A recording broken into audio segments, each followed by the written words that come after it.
ॐ नमो भगवते वासुदेवाय। ॐ नमो भगवते वासुदेवाय। ॐ नमो भगवते वासुदेवाय। नारायणं नमस्कृत्य नरं चैव नरोत्तमं देवीं सरस्वतीं व्यासं ततो जयमुदीरयेत्। नष्टप्रायेष्वभद्रेषु नित्यं भागवत सेवया भगवत्युत्तमश्लोके भक्तिर्भवति नैष्ठिकी। तदा रजस्तमो भाव कामलोभादयश्च ये चेतयेतैरनाविद्धं स्थितं सत्त्वे प्रसीदति।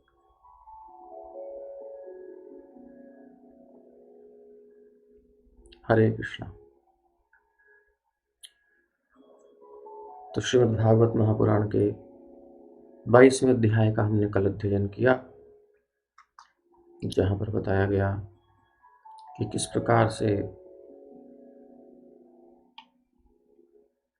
मनु महाराज ने अपना संपूर्ण जीवन, कितने वर्ष सोच भी नहीं सकते कितना जीवित रह सकता है कोई। हमने जाना कि ऊंचे लोकों में आयु भी ऊंची होती है। 71 युग तक उन्होंने 71 युग, एक युग 43,20,000 साल के बराबर है। इसको गुणा 71 से करेंगे, उतने समय उन्होंने भगवान का कीर्तन, श्रवण, कथन, मनन तथा ध्यान धरते हुए ही बिताया। बहुत सुंदर। और इधर जब सौंप दिया गया देवहूति जी को, तो कहते हैं, मैंने तुमसे सम्राट स्वयंभू मनु के अद्भुत चरित्र का वर्णन किया। मैत्रेय जी कहते हैं विदुर जी से, उनकी ख्याति वर्णन के योग्य है। अब ध्यान से उनकी पुत्री देवहूति के अभ्युदय का वर्णन सुनो। तो देवहूति का क्या अभ्युदय हुआ, उसके बारे में इस अध्याय में बताया गया है। देखिए, एक बात समझने की है, गृहस्थी और गृहस्थ आश्रम जो भी कहें, हम देखते हैं कि एक तरफ तो विषय जीवन की निंदा की गई है, विषयों को त्यागने की बात कही गई है, लेकिन दूसरी तरफ गृहस्थ आश्रम भी वर्णाश्रम में आता है, शास्त्रीय है। भगवान भी अनुमोदन कर रहे हैं, स्वयं भगवान कह रहे हैं कि मैं तुम्हारे पुत्र के रूप में आऊंगा। और गीता में भी भगवान कहते हैं, धर्मा विरुद्धो भूतेषु कामोऽस्मि भरतर्षभ। जो धर्म के विपरीत नहीं है वो काम मैं हूं। तो ये क्या है फिर? एक्चुअली बात ऐसी है, भगवान गीता में स्पष्ट बोल रहे हैं, जन्म मृत्यु जरा व्याधि दुख दोषानुदर्शनम। जन्म है, मृत्यु है, जरा यानी बुढ़ापा है, और व्याधियां, रोग हैं।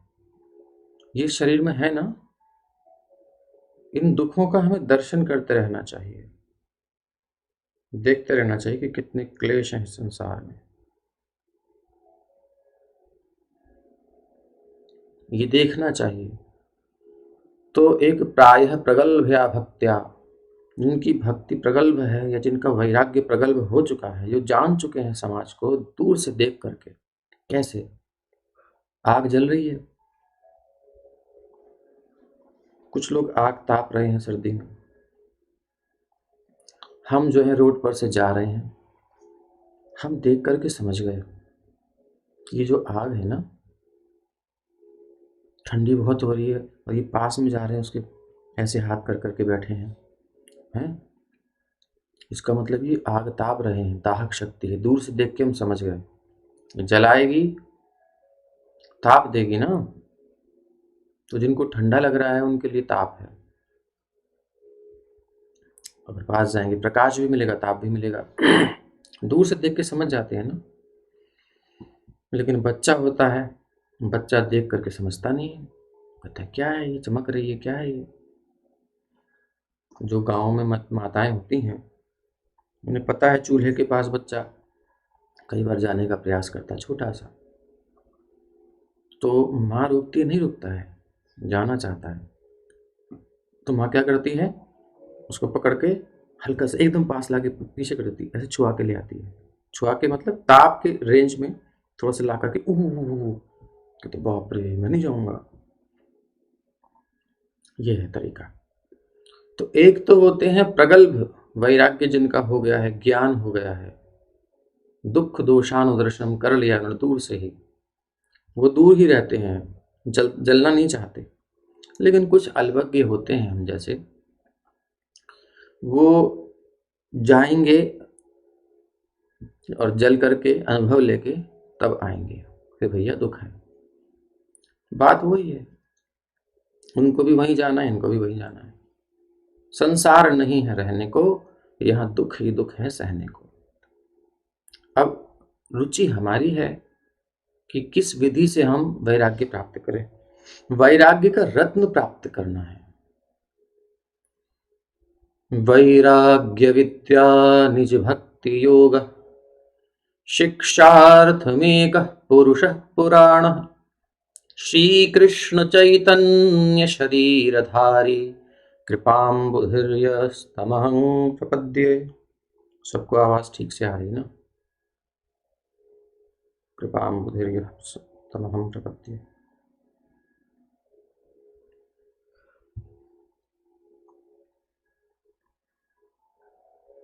तो श्री चैतन्य महाप्रभु इसी वैराग्य विद्या को सिखाने के लिए आए थे। तो गृहस्थ में भी जाओ तो सीमित, जैसे वो लोग आग तापते हैं ना सर्दी में, हम देखते हैं तो हाँ तापते, थोड़ा सा दूर तो रहते हैं, थोड़ा सा दूर रहते हैं, उसमें कूद ही नहीं पड़ते, कूदेंगे तो हाथ पैर जल जाएंगे। तो अगर गृहस्थ में भी जाओ तो कर्दम मुनि की भांति जाओ, देवहूति की भांति जिज्ञासा करो, अभी देखना क्या होगा। सबका यही अनुभव है, कोई नई चीज नहीं है। शास्त्र में बहुत खोल खोल के वर्णन किया हुआ है, जो कि गृहस्थी घुसने के बाद भी नहीं अनुभव कर पाते आजकल के। वो शास्त्र पहले से खोल के बैठा है, बेटा ऐसा ऐसा है, ऐसा ऐसा है, तो पढ़ के समझ लो, नहीं तो फिर जाओ, लेकिन कूदो मत, आग के अंदर थोड़ा सा सेक लो। अर्थात सीमित विषय भोग केवल संतानोत्पत्ति के लिए बस। अब हर समय काम भाव धारण करना अच्छा नहीं है, फिर आप जलेंगे, आपके शरीर की धातुएं जलेंगी, शरीर क्षीण होगा, मन भी दुर्बल हो जाएगा, मानसिक क्षमता नहीं रहेगी झेलने की परिस्थितियों को, जरा जरा सी बात पे उद्विग्न हो जाओगे, चिड़चिड़े हो जाओगे, ये सब दोष भी आएंगे, फिर जलोगे तो यही होगा। तो तापने के लिए जाना है, अनुभव करने के लिए दुख है, लेकिन अगर कूद पड़े तो जलना स्वाभाविक है। तो ये थोड़ा सा स्पष्ट करना था। जब हम गंगा जी में या कहीं समुद्र में रत्नों की प्राप्ति करना चाहते हैं,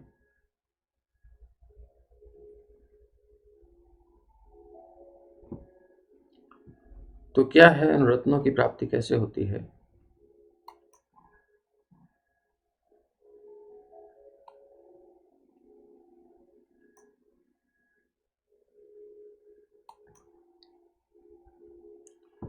रत्नों की प्राप्ति कैसे होती है?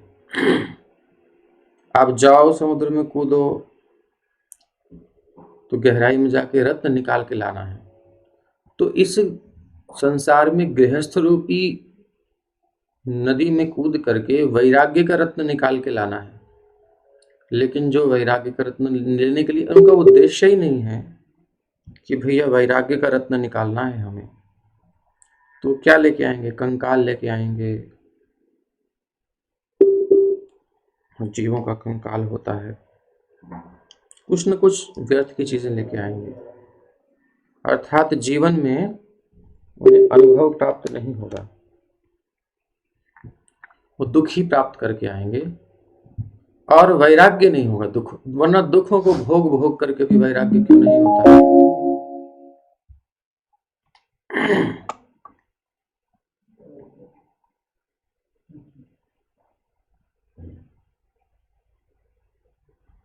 हरे कृष्ण कृष्ण कृष्ण हरे हरे, हरे राम राम राम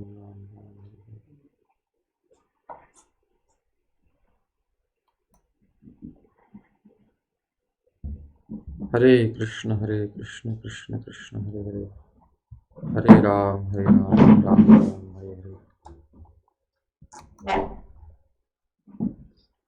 स्ट्रीमिंग में प्रॉब्लम आ रही है,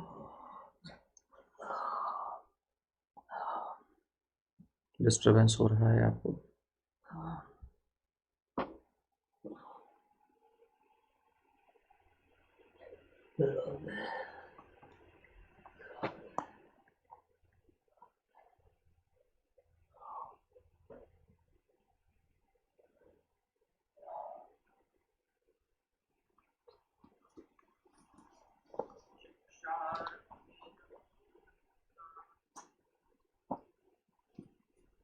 हरे कृष्ण कृष्ण।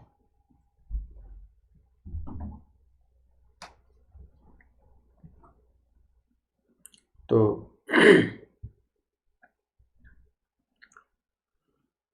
गोता लगा करके वैराग्य रूपी रत्न प्राप्त करने के लिए एंट्री करनी है, तो गृहस्थ में जाना है ये अनुभव करने के लिए कि संसार में गृहस्थ में दुख है। बस अगर ये जानकारी हमको नहीं समझ में आई और हम फिर भी उसमें ये सोच रहे हैं कि सुख ही मिलेगा सुख ही मिलेगा, तो ये हमारी अज्ञानता है, भोलापन है, ठगे जाएंगे और कुछ नहीं। तो इसलिए ये समझना है, ये उद्देश्य है गृहस्थी का, जिसमें एंटर करना है, तो और कोई उद्देश्य नहीं है, ये समझ लेना चाहिए। तो यहां तक बात समझ में आई? और नहीं तो वैराग्य नहीं होगा, इतना दुख भोगने के बाद भी व्यक्ति उसी में उलझा रहेगा।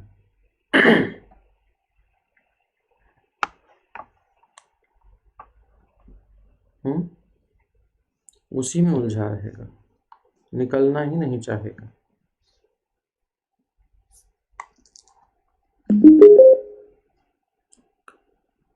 तो इतना ही बस समझना है, इतना समझने के बाद हमारा काम हो जाएगा। आपका कमेंट नहीं आया, आपको समझ में आ गई कि डिस्टरबेंस तो नहीं हो रहा?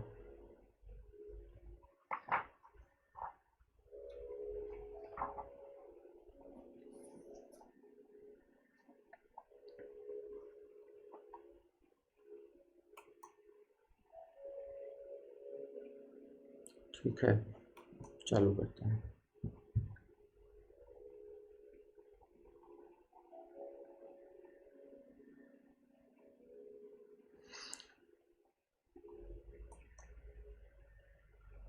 मैत्रेय उवाच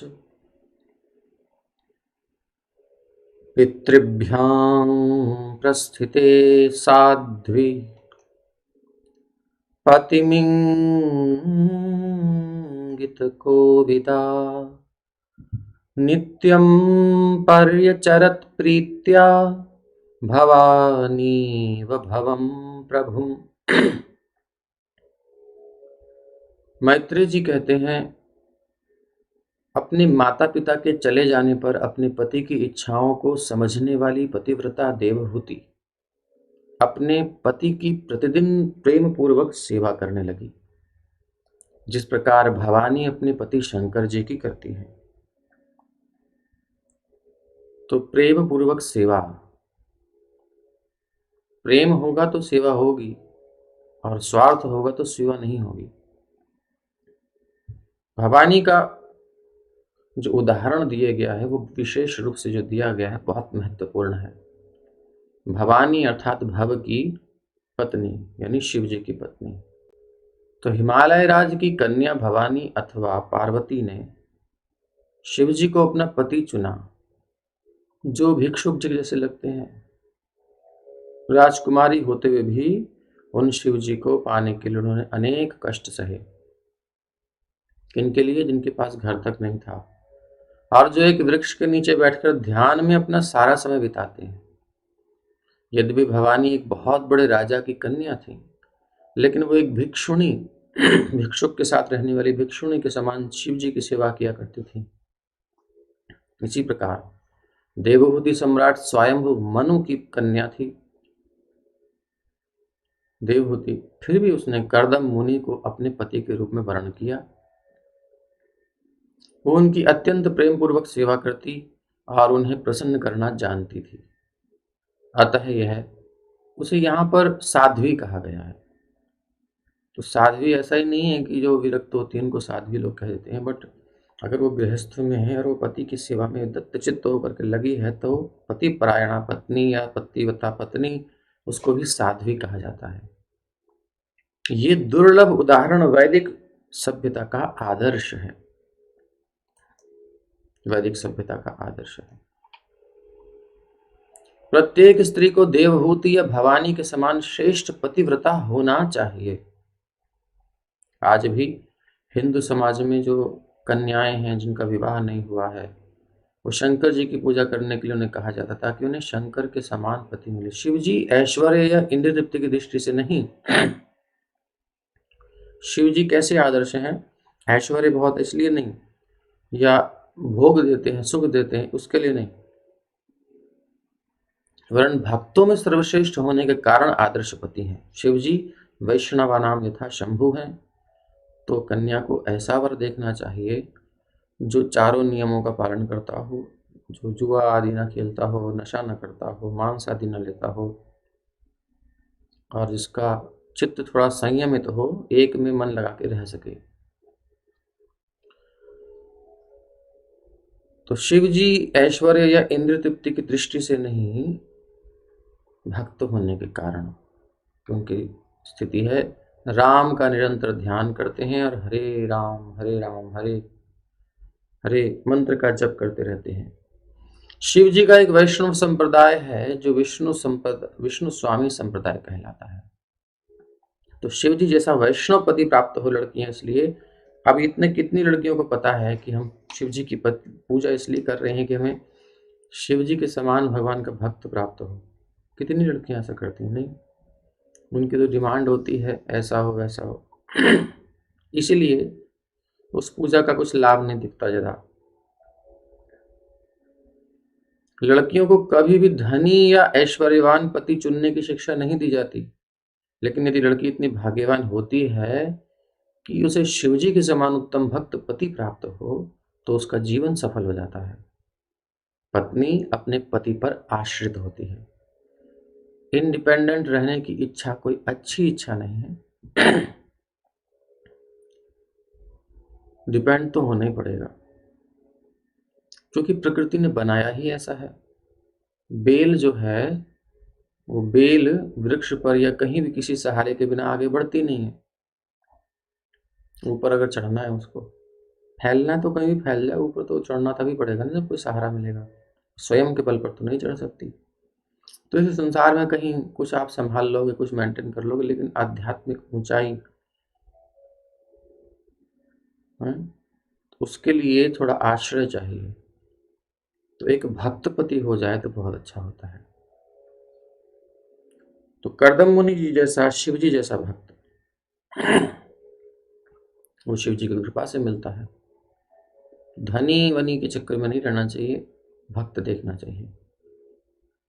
तो क्यों होता है उसका ऊर्ध्वगति? उसको कुछ नहीं करना, सिंपल एक भक्त को सेवा करनी है, उसके अनुकूल रहकर, विषय भोग के लिए नहीं, सेवा के लिए। स्वाभाविक जो होना है वो तो होगा ही, बट टारगेट ये नहीं होना चाहिए। तो उसकी भक्ति में उसको उन्नति प्राप्त हो जाएगी। ऐसा भागवत में कहा गया है, समय आने पर आपको दिखेगा कि केवल पति की सेवा करके जो भक्त है, वैष्णव है, पत्नी अपने आप भगवत धाम गमन कर लेती है। उसे स्पेशल कुछ करने की इतनी जरूरत नहीं है अगर भक्त है तो। ऐसा लाभ है, इजी हो गया। ये उसके सहारे से आगे चली गई और इतना तेज बल संपन्न है तो खुद भी जा सकती है। ठीक है, हुई हैं ऐसी जिनका इतना प्रबल मन इतना प्रबल था, संकल्प इतना प्रबल था कि इन्होंने भगवान में अपने चित्त को लगा दिया। वो रेयर होता है, जनरली ऐसा नहीं होता। तो पति तथा पत्नी के बीच इस प्रकार सेवा का और प्रेम का आदान प्रदान गृहस्थ जीवन के लिए एक आदर्श है। विश्रम्भेणात्मशौचेन गौरवेण दमेन च शुश्रूषया सौहृदेन वाचा मधुरया च भो।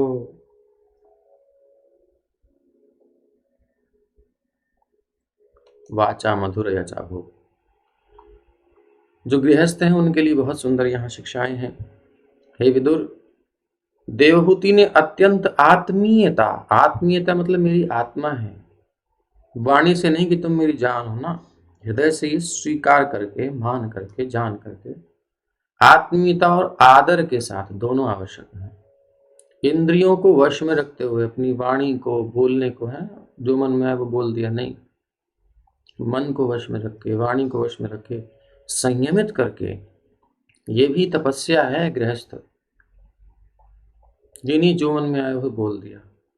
प्रेम तथा मधुर वचनों से अपने पति की सेवा की। वचन मधुर होने चाहिए। यहाँ पर अच्छा, यहाँ किसके प्रति? जो भक्त हो, भगवान की सेवा में लगा हो, ताकि उसका चित्त संयमित रहे। वो किस लिए गृहस्थ में आया है? क्योंकि उसको थोड़ी सी कामना थी। तो जरूरी नहीं है शारीरिक संग ही मुख्य होता है। मीठी वाणी से एक संतोष मिलता है, ये भी एक प्रकार का भोग है। तो सूक्ष्म भोगों में काम चला लेना चाहिए, स्थूल से तो बचना चाहिए। दर्शन है, मुस्कान है, बहुत सी चीजें हैं। तो इस प्रकार से उसका मन संयमित हो जाएगा, वो संतुष्ट रहेगा और भगवान के भजन में मन को लगा पाएगा। और पता चला उसे खींच रहे हो आप, नहीं नहीं चलो, जैसे दिति ने कश्यप जी के साथ किया, तो वो फिर उचित आचरण नहीं है, फिर असुर होते हैं, फिर शांति नहीं है गृहस्थ में।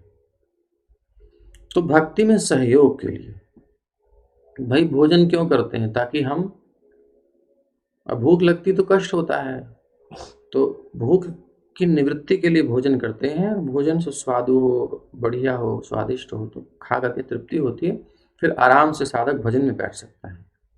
ऐसे ही है। तो देवहूति ने यहाँ पर जो है विश्रम्भेण और गौरवेण, ये दो शब्द बहुत महत्वपूर्ण है। देवहूति ने इन्हीं दो विधियों से अपने पति की सेवा की। ये दो विधियां हैं जिनके द्वारा पति अथवा भगवान की सेवा की जाती है। पति क्या है? भगवान का प्रतिनिधि होता है, भक्त है, भगवान का प्रतिनिधि है। तो इन दो विधियों से सेवा की। ये दो विधियां हैं जिनके द्वारा पति अथवा भगवान की सेवा की जाती है। विश्रम्भेण मतलब आत्मीयता पूर्वक, जैसे माँ बच्चे की सेवा करती है, तो स्त्री माँ के समान भी करती है, पत्नी तो होती ही है, मित्र भी होती है, सलाहकार, तो उसके कई रिश्ते होते हैं। आत्मीयता पूर्वक और गौरवेण का अत्यंत का अर्थ है अत्यंत सम्मान पूर्वक। पति अत्यंत आत्मीय मित्र होता है, अतः पत्नी को चाहिए कि आत्मीय मित्र की तरह पति की सेवा करे और साथ ही पति की स्थिति की श्रेष्ठता को भी समझे कि वो थोड़ा श्रेष्ठ है। अब आजकल प्रचलन तो हो गया है, जिनको पता नहीं वो भी परंपरा में ले लेते हैं नाम, लेकिन एक नाम लेकर के बोलना सीधा डायरेक्ट पति को, पुरातन वैदिक सभ्यता नहीं है, थोड़ा ऑड लगता है। एकांत में चलिए आप कुछ भी करें, ठीक है, बट समाज में थोड़ा सा एक दिखा होना चाहिए, विश्रम थोड़ा होना चाहिए, है ना। सभी कुछ थोड़ी जो हम सब कुछ ओपन कर देते हैं समाज में, ठीक है, आपकी पर्सनल अंडरस्टैंडिंग है, नो प्रॉब्लम, बट थोड़ा सा एक व्यवहार में थोड़ा अंतर होना चाहिए। नाम लेकर के पति को पुकारना ये इतना अच्छा नहीं माना जाता। इस प्रकार वो सभी प्रकार से सम्मान करे। एक पुरुष तथा एक स्त्री के मनोभावों में अंतर होता है। देखिए, अपने गुरु का नाम डायरेक्ट लेना सम्मान के बिना, अथवा अपना नाम लेना, या फिर अपने पति का नाम लेना, इस प्रकार से कई जगह है, तो उससे क्या होता है, आयु क्षीण होती है, अच्छा नहीं है। अब हम लोग उसको मानते नहीं, ठीक है, कोई बात नहीं, आगे चलते हैं जो नहीं मानते। अपनी शारीरिक संरचना के कारण पति सदैव पत्नी से श्रेष्ठ बने रहना चाहता है। देखो, ये जो है ना, एक साइकोलॉजिकल चीज है, मनोवैज्ञानिक तथ्य। पति चाहता है मैं केयर करूं, स्वाभाविक होता है, और स्त्री चाहती है मैं मेरी केयर करे। गाने भी तो ऐसे ही बनते हैं आज तक। और अगर ऐसी भावना ना आकर के कुछ और आ रही, तो इस प्रकृति में एक विकृति आ गई है, इस सोच में कुछ मिल गया है, थोड़ा सा विष मिल गया है, ये विकृति है, प्रकृति नहीं। यदि वो कुछ और करना चाहे तो, यानी इन स्वाभाविक मनोवैज्ञानिक जो स्वाभाविक स्थिति है उसको हम छोड़ रहे हैं, तो कुछ विकृति है ना। तो यदि वो केयर करे, पति का कर्तव्य है कि केयर करे, हर प्रकार से संपन्न हो, हर प्रकार से संतुष्ट करे, तो ऐसी पत्नी, अगर पति थोड़ा गरीब भी है ना, तो कहीं भी गुजारा कर लेती है, दास की भांति सेवा कर सकती है, दासी की भांति, यदि पूरी केयर सिक्योरिटी से मिल जाए। बड़े बड़े जो लोग हैं जिन्होंने, वुमेन्स जो हैं, प्रतिष्ठित सेलिब्रिटी वगैरह, कुछ राइटर्स हैं विदेश की, वो कहते हैं कि अगर मेरे को जो है सुंदर और वेल्दी पति मिले, और एक तरफ मुझे मिले जो सज्जन हो, केयरिंग हो, जिसके अंदर मैं केयरिंग को चूज करूँ, जो विश्वास पात्र हो, जो अपने मन को संयमित करके रख सके मेरे साथ, मैं उसको चूज करूँगी। ये स्वाभाविक आज भी है। तो स्वाभाविक बात हम कर रहे हैं, विकृति की बात हम नहीं कर रहे। वो कुछ भी हो सकता है, उसकी तो कोई लिमिट ही नहीं है। फिर तो आदमी आदमी और स्त्री स्त्री चल ही रहा है, विकृति है ये सब। तो शारीरिक संरचना के कारण पति सदैव पत्नी से श्रेष्ठ बने रहना चाहता है, और स्त्री शारीरिक संरचना के कारण स्वाभाविक रूप से अपने पति से अवर कोटि की होती है, स्वाभाविक।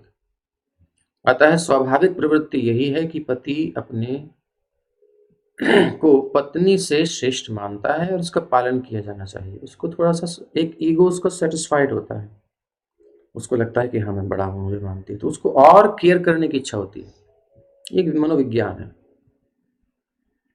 सम्मान प्राप्त करते ही। यदि पति से कोई गलती हो जाए तो भी पत्नी को सह लेना चाहिए, हो जाए और इस प्रकार पति तथा पत्नी के बीच मनमुटाव नहीं रहेगा। थोड़ी सहनशीलता, और माताओं में होती है सहनशीलता, स्वाभाविक। तो विश्रम्भेण का अर्थ है आत्मीयता के साथ, लेकिन इसका अर्थ ये भी नहीं है कि मान घटे नित घर के जाए। वैदिक सभ्यता के अनुसार पत्नी अपने पति को नाम से संबोधित नहीं कर सकती। लीजिए, प्रभुपाद जी भी कह रहे हैं। आधुनिक सभ्यता में पत्नी अपने पति का नाम लेकर बुला सकती है, किंतु हिंदू सभ्यता में ऐसा नहीं है। इस प्रकार निम्नता तथा श्रेष्ठता का द्वैत चलता है। अब दोनों देखो, दोनों रहेंगे कि मैं श्रेष्ठ, मैं श्रेष्ठ, मैं श्रेष्ठ, तो फिर तो घर में कहाँ आनंद आएगा। एक श्रेष्ठ, दूसरा उसकी सेवा में रहे। तो थोड़ा सा उसको संतुष्टि दे करके आप देखिए वो कितनी आपकी सेवा कर रहा है। अगर थोड़ा सा हम उसको संतोष करते हैं, थोड़ा सा ईगो सेटिस्फाइड कर देते हैं, तो फिर वो आपको इतना सम्मान देगा, इतना सम्मान देगा। ये स्वाभाविक है, आप इसको अनुभव कर सकते हैं। थोड़ा सा ईगो संतुष्ट करना है बस। तो श्रेष्ठता और निम्नता का द्वैत चलता है। दमेन च, पत्नी को किसी प्रकार का मनमुटाव होने पर अपने को वश में रखना चाहिए। सौहृदेन वाचा मधुरया का अर्थ है हमेशा पति के कल्याण की आकांक्षा करना, उनका कल्याण हो, और उसमें मीठे वचन बोलना। बाह्य जगत में मनुष्य अनेक कारणों से विक्षुब्ध हो सकता है, बाहर जाता है, बहुत से समाज में होती हैं बातें, वो विक्षुब्ध हो सकता है, लेकिन जैसे घर में आए तो उसको स्वीट डिश देना चाहिए, मिठाई लाके नहीं, क्योंकि हो सकता है शुगर हो, लेकिन वाणी, मीठी वाणी से बोले तो बस सारा उसका एनर्जी आ जाती है, उसको एनर्जाइज्ड हो जाता है। विसृज्य कामं दम्भं च द्वेषं लोभमघं मदम् अप्रमत्त अप्रमत्योद्यता नित्यं तेजीयान् समतोषयत्। बुद्धिमत्ता तथा तत्परता के साथ कार्य करते हुए देवहूति ने समस्त काम, दंभ, द्वेष, लोभ, पाप तथा मद को त्याग कर अपने शक्तिशाली पति को प्रसन्न कर लिया। इतनी शक्ति है, भी आपको पता चलेगा। ऋषि मुनियों की शक्ति बाहर नहीं दिखती, इनके अंतःकरण में होती है, इनकी मानसिक शक्ति, इनका बल जो भक्ति करते हैं उससे आता है। कोई बाहर इनको हेल्थ वेल्थ दिखे ना दिखे, कोई बात नहीं, वेल्थ ना दिखे। तो यहाँ पर एक महान पति की महान पत्नी के कुछ गुण दिए हुए हैं। महान पति की महान पत्नी। कर्दम मुनि अपनी आध्यात्मिक योग्यता के कारण महान है, आध्यात्मिक योग्यता के कारण। इनकी कुटिया है, पर्ण कुटिया, आप देख ही रहे हो, कुछ ऐसी हेल्थ वेल्थ नहीं है, इनकी हेल्थ तो है लेकिन ऐसा ऐश्वर्य दिख नहीं रहा है। मनु महाराज दे गए हैं सब दहेज में, ठीक है। कर्दम मुनि अपनी आध्यात्मिक योग्यता के कारण महान है, ऐसा पति तेजयानसम अर्थात परम शक्तिमान कहलाता है। भले ही पत्नी आध्यात्मिक ज्ञान में अपने पति के समान योग्य हो,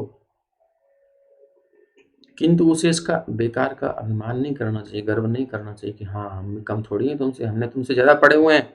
ऐसा भी हो जाता है कई बार, तो गर्व नहीं करना चाहिए, फिर गृहस्थी नहीं चलेगी।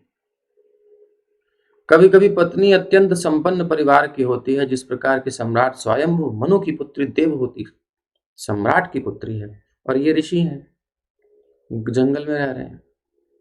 वो अपने पितृकुल पर इतरा सकती थी कि मैं अपने पति, वो अपने पिता की पुत्री हूँ, महाराज मनु की, और मेरे दो भाई हैं बहुत बड़े सम्राट, थोड़ा गर्व में रह सकती थी, लेकिन देखिए क्या करेंगी। लेकिन ऐसा करना वर्जित है, उसे ऐसा नहीं करना चाहिए। उसे अपने पति के प्रति विनम्र होना चाहिए और समस्त प्रकार के मिथ्या घमंड को त्याग देना चाहिए। झूठा घमंड है। जैसे ही पत्नी को अपने मायके पर गर्व होने लगता है, वैसे ही इससे पति पत्नी के बीच दरार पड़ने लगती है, मनमुटाव हो जाता है और उनका वैवाहिक जीवन चौपट हो जाता है। रहेंगे लेकिन वो बात नहीं रहेगी। देवहूति इस मामले में अत्यंत सतर्क थी, इसलिए ये कहा जाता है कि उसने पूरी तरह गर्व का परित्याग कर दिया था। देवहूति कृतज्ञ नहीं थी, जो किए हुए उपकार को न माने वो कृतज्ञ होता है।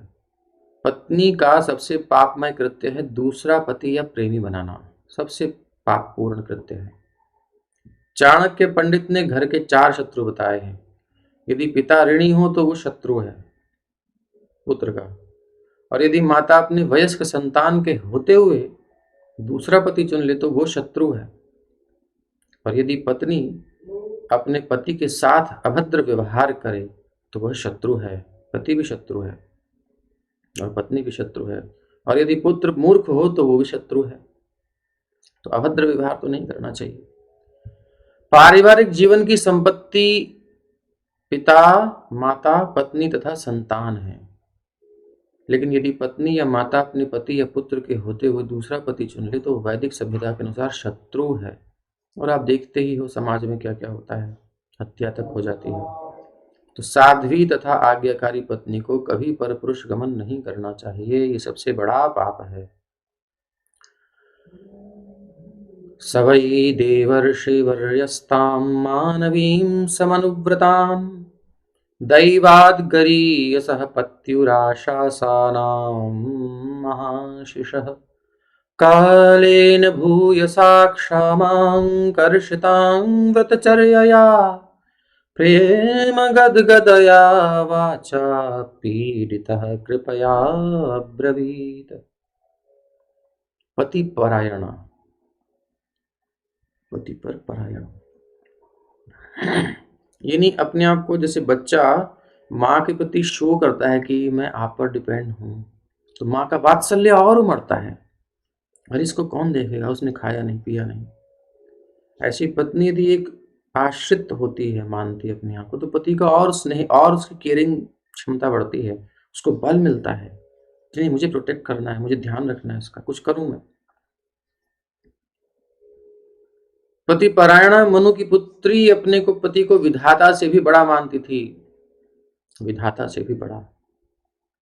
इस प्रकार वो उनकी बड़ी बड़ी आशाएं किए रहती थी। उनसे दीर्घ काल तक सेवा करने से, धार्मिक व्रतों को रखने के कारण वो अत्यंत क्षीण हो गई। अभी कोई सुख नहीं मिला है। कल प्रश्न किया, आप कह रहे थे कि मनु जी, वो करदम जी ने विवाह से पहले 10,000 वर्ष तपस्या की, और फिर आपने कहा विवाह के बाद फिर तपस्या की। तो भैया तपस्या कर रहे हैं, क्या कर रहे हैं? हमने कहा यही तो बात है, आग को बस सेकना है सर्दी मिटाने के लिए, जो जड़ ठंड ठिठुरनाहट चढ़ रही है वो जलना नहीं, कूदना नहीं है उसमें। तो इसलिए जिसको थोड़ी ठंड लग रही है, सह नहीं सकता जो सर्दी को, वो थोड़ी सहल सिकाई कर ले, नो प्रॉब्लम। अब कूद पड़ेगा तो जल ही जाएगा ना, तो कूदना नहीं है। तो इसलिए करदम मुनि विवाह के तुरंत बाद तपस्या में लग गए, और ये सेवा में लगी हुई हैं। कोई सुख नहीं मिला अभी, दर्शन को सुख मिल रहा है बस। दीर्घ काल तक सेवा करते रहने से, धार्मिक व्रतों को रखने के कारण वो अत्यंत क्षीण हो गई। उसकी दशा देखकर देवर्षि कर्दम को उस पर दया आ गई, और वो अत्यंत प्रेम से गदगद वाणी में बोले, पत्नी के पति की ही कोटि की होने की अपेक्षा की जाती है। पत्नी की जो है वो पति की ही कोटि की हो। पत्नी कैसी होनी चाहिए? जो पति की ही कोटि की, उसकी क्वालिटी की हो, जो उसकी सोच है उसकी सोच मिलनी चाहिए। विद्वान है तो वो विद्वान हो, दोनों को मैच होता है बढ़िया से, उसके मन को समझ के। वो तो उस धरातल की बात करता है, ये जाके नीचे की बात करती है, तो फिर समस्या होगी होगी। अपेक्षा की जाती है, उसे पति के सिद्धांतों के पालन के लिए तैयार रहना चाहिए।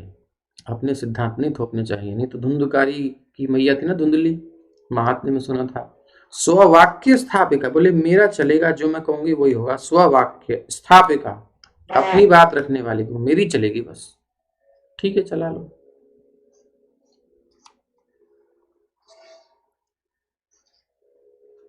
पति के सिद्धांतों के पालन के लिए तैयार रहना चाहिए, तभी जीवन सुखी रह सकता है। यदि पति भक्त हुआ और पत्नी भौतिकतावादी हुई, वो हमेशा भौतिक बातें करे, तो घर में शांति नहीं रह सकती।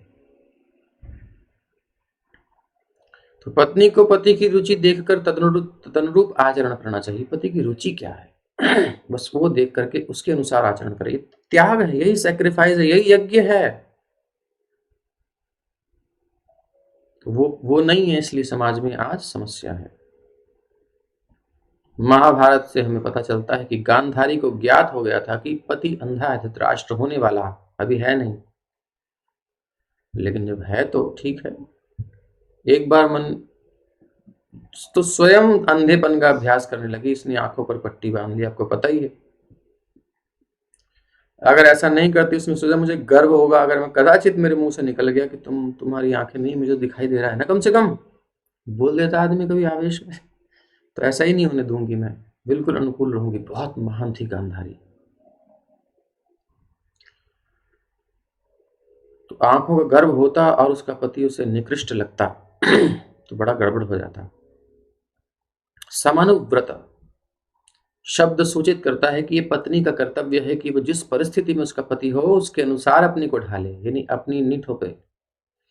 किंतु यदि पति करदम के समान महान भक्त न हो, तो भी पत्नी का ये कर्तव्य है कि वो अपने पति की रुचि के अनुसार ढले। इससे विवाहित जीवन सुखमय बन जाता है। ठीक है, आध्यात्मिक उन्नति नहीं हो पा रही क्योंकि भक्त नहीं है उनके समान, भौतिक थोड़ी सी है उसकी, तो भी कोई बात नहीं, ढल जाए। इससे क्या होगा, विवाहिक जीवन जो कम से कम संसार में रह रहे हैं वो तो शांति से बीतेगा।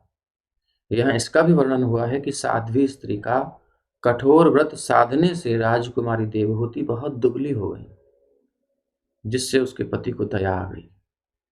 उन्हें पता था कि वो एक सम्राट की पुत्री होकर भी सामान्य स्त्री की तरह उनकी सेवा में लगी है।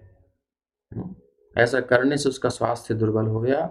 फलतः मुनि दयार्द्र हो उठे और उससे इस प्रकार बोले, जब ऐसी सेवा कोई करेगा तो क्यों नहीं हृदय पिघलेगा।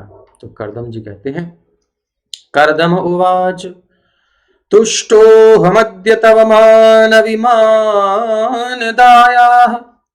शुश्रूषया परमया परया च भक्त्या यो देहिनामयति मयमतीव सुहृत्सदेहो नावेक्षितः समुचितः क्षपितुं मदर्थे। जय हो।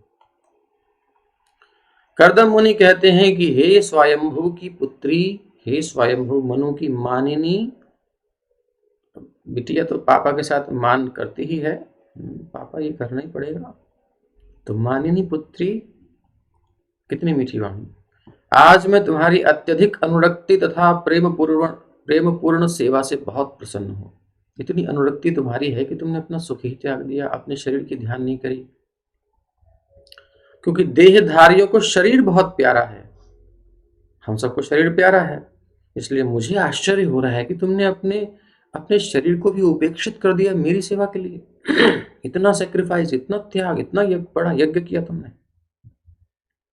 यहां पर ये बताया गया है कि सबको अपना शरीर बहुत प्यारा है, लेकिन देवहूति, उसने अपने शरीर के स्वास्थ्य तक की परवाह नहीं की सेवा में। इसी को कहते हैं निस्वार्थ सेवा। और नहीं तो कुछ सुख देता नहीं, कुछ काम धाम करता नहीं, कोई सुख नहीं, ऐसे पति से क्या फायदा।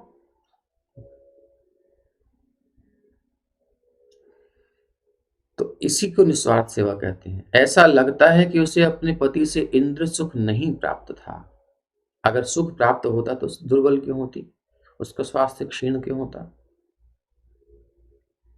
कर्दम मुनि की आध्यात्मिक उन्नति के लिए वो कार्य कर रही थी, अपने सुख के लिए उसने कभी भी सोचा नहीं। ठीक है, होती है मन में इच्छा, बट थोड़ा दबा के रखा हुआ है, कंट्रोल है इंद्रियों पर, पहले ही बता दिया। तो क्या कर रही है, कर्दम मुनि की आध्यात्मिक उन्नति में उनका सपोर्ट कर रही है, उनकी सहायता कर रही है निरंतर, और उसे अपने शारीरिक सुख की परवाह नहीं थी। ये तो कोई छोटी मोटी चीज है, ये कोई मेन तो है नहीं टारगेट। मुख्य तो आध्यात्मिक उन्नति करनी है ना। बस वो लगे हुए हैं तो उसमें डिस्टर्ब नहीं करूंगी। आज्ञाकारिणी तथा साध्वी पत्नी का यह धर्म है कि वो सब प्रकार से पति की सहायता करे, विशेष रूप से स्पेशली जब वो पति कृष्ण भावन मत में संलग्न हो। इस दृष्टांत में पति ने भी पत्नी को ठीक से पुरस्कृत किया, यानी कि सामान्य पुरुष की पत्नी को कभी ऐसी आशा नहीं रहती जैसा कि कर्दम जी ने भी उनको दिया। तो ये क्लास थोड़ी ऊंची है। कर्दम जी भी उस कोटि के हैं और देवहूति जी भी उस कोटि की हैं, तो उससे हम कुछ तो सीख सकते हैं अपनी गृहस्थी में। ये मे स्वधर्म निरतस्य तपः समाधि विद्यात्म योग विजिता भगवत प्रसादाः तानेव ते मदनुसेवनया वरुद्धान् दृष्टिं प्रपश्य वितराम्य भयान शोकान्। कर्दम मुनि आगे कहते हैं कि मैंने तप, ध्यान तथा कृष्ण भक्ति का अपना धार्मिक जीवन बिताते हुए भगवान का आशीर्वाद प्राप्त किया है। यद्यपि तुम्हें भय तथा शोक से रहित इन उपलब्धियों का अभी तक अनुभव नहीं है जो मेरे को संपत्ति प्राप्त है, ये तिजोरी में रखी है। कहाँ है तिजोरी, तो कोई है ही नहीं, सब तो मेरा सामान लाया हुआ घर का, मानो कहें। बोले वो मेरे हृदय में है। यद्यपि तुम्हें भय और शोक से रहित, ये कैसी उपलब्धि है जिसमें कोई डर नहीं है कि छिन गई तो, नष्ट हो गई तो, नहीं, कोई भय नहीं और शोक नहीं है। ऐसी उपलब्धियां है मेरे पास, तुम्हें इसका अनुभव अभी नहीं है, लेकिन इन सबको मैं तुम्हें प्रदान करूंगा। तो ये, और उपनिषद में वर्णन आता है, दो पत्नियां थी, ऋषि थे, उनके नाम नहीं हमको स्मरण आ रहे। तो एक तो भौतिकतावादी थी, एक आध्यात्मिक। तो कहते हैं हम अपनी संपत्ति का आधा आधा बंटवारा करेंगे, तुम बताओ, तुम खुश हो ना, तुम्हें क्या क्या चाहिए, निश्चित कर लो आपस में। तो हम जा रहे हैं अब भजन के लिए, निकल रहे हैं गृहस्थ छोड़ करके। तो वो कहती, एक तो थी भौतिकतावादी, वो तो चुप रही, वो तो खुश हो गई, चलो सब माल माल आएगा, पिताजी पति जा रहे हैं तो व्यवस्था तो देके जा रहे हैं बढ़िया। दूसरी कहती है मुझे ये भौतिक संपत्ति नहीं चाहिए, मुझे वो आपके हृदय की संपत्ति चाहिए, वो दो। तो खुश हो गए वो। दूसरी को भौतिक संपत्ति दे करके उस दूसरी वाली को पहली वाली को कहा चलो, तुमको ज्ञान प्रदान किया, उनको तृप्त कर दिया। वही कह रहे हैं, मैं इन सबको तुम्हें प्रदान करूंगा क्योंकि तुम मेरी सेवा में लगे हुए हो। अब उन्हें देखो तो यद्यपि वो शास्त्र में जो हमने वर्णन दिया बहुत ऊंचा है, लेकिन यहाँ पर इन्होंने क्या दिया वो भी आप देख लीजिए। अब दिखा रहे हैं, मैं तुम्हें दिव्य दृष्टि प्रदान कर रहा हूं जिससे तुम देख सको कि वो कितनी सुंदर हैं। तो देवहूति केवल कर्दम मुनि की सेवा में लगी रहती थी, वो तप भी नहीं करती थी, ध्यान भी नहीं, या कृष्ण भावनामृत में इतनी अग्रसर नहीं थी, अपनी कोई क्वालिफिकेशन नहीं थी, बट अदृश्य रूप से अपने पति की उपलब्धियों में हिस्सा प्राप्त कर रही थी। उसे दिख नहीं रहा था। एक्चुअली जब से हम भजन करते हैं, सेवा करते हैं, हमें दिखाई नहीं देता कि हमारी उन्नति हो रही है। बट जैसे पोस्ट पेड बिल हमको पता नहीं चलता ना, एक बात करते रहो कुछ थोड़ी दिख रहा है, तो बिल आएगा तब आएगा।